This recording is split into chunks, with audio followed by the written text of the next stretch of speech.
What's needed is the comprehensive approach of 4 separate reforms that legitimize the boards and provide them with effective purpose.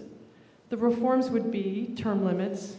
A second one would be imposition of a broader conflict of interest rule that precludes appointment or election to the board for anyone who represents special interests or who have obvious divided loyalties over new members to become members of the community board.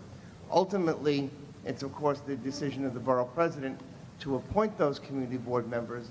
But the other question is, oftentimes when district lines are redrawn, my district might expand or it might shrink in different community boards. Oftentimes when that happens, it's hard to know how many community boards I will lose in terms of representation on the board. I don't really have an idea as a council member, as an elected official, how those decisions are actually made. So I'll ask Ms. Bloom. The idea of ranked choice voting has been around for many, many years. Why do so few jurisdictions use it? I actually don't think that so few jurisdictions are using it. I think the numbers are growing, and I don't know them offhand.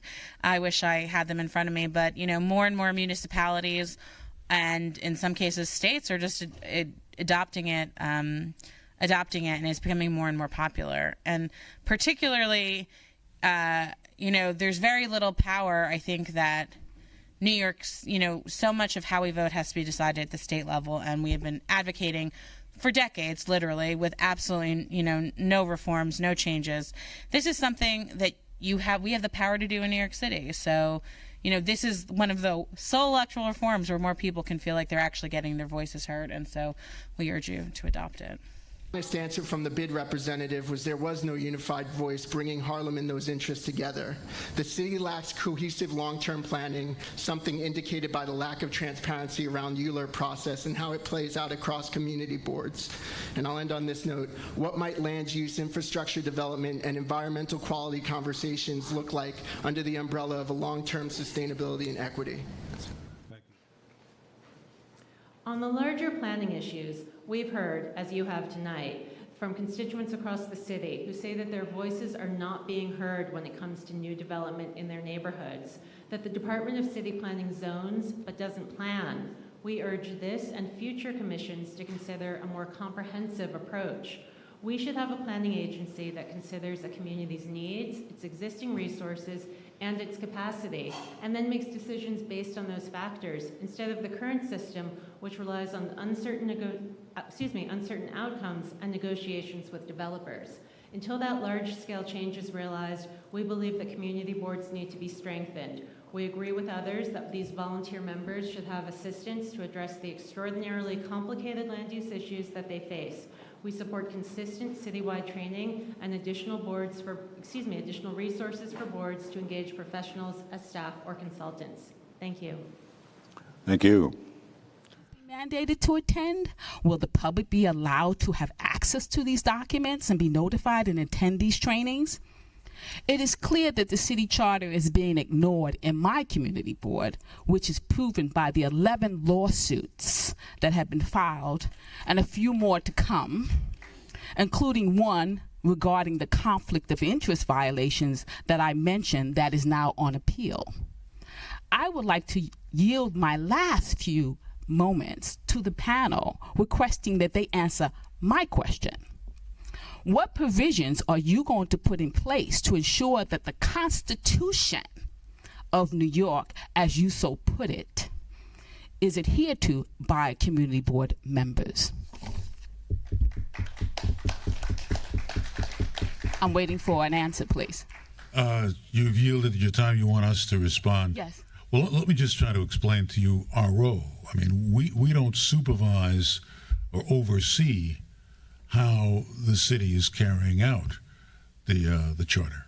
Our role is to listen to you and hear suggestions about what we ought to change in the city charter. So I, for example, have absolutely no role overseeing the city charter.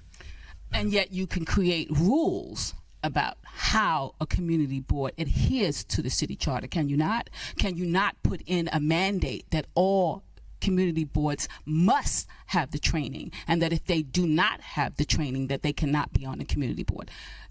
Mr. Bragg is saying no. Why not, Mr. Bragg? I think the chair just answered you.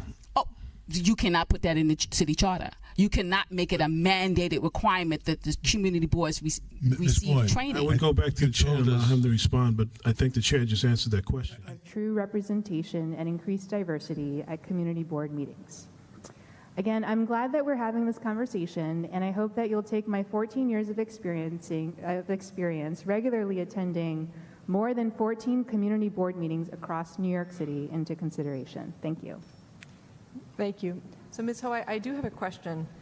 With respect to the resources that are provided to community boards, we've heard many people suggest that every community board should have an urban planner, and you've just made a suggestion having to do with resources perhaps used for some alternative, very important use, such as language access. Mm-hmm. Would you, and in our previous, the previous testimony, there was a suggestion that obviously not every community board is a cookie cutter. So would your suggestion be perhaps that community boards have resources allocated to them that they could choose to use for either, again, a choice of an urban planner or language access or whatever is needed? Or how would you balance the different interests that have been suggested, all of which are clearly important? I mean, I think at all city meetings that there should be language access, right? At every city meeting conducted community board, any public city meeting should have language access no matter what, right? And, not every meeting is the same. And so obviously every community board is going to be different. I don't necessarily think that community boards should have to choose between having an urban planner or having language access services, right? Because maybe a community board like CB3 in Jackson Heights might need both, right? So I'm not sure what the answer to that is, right? In a perfect world, we would have everything.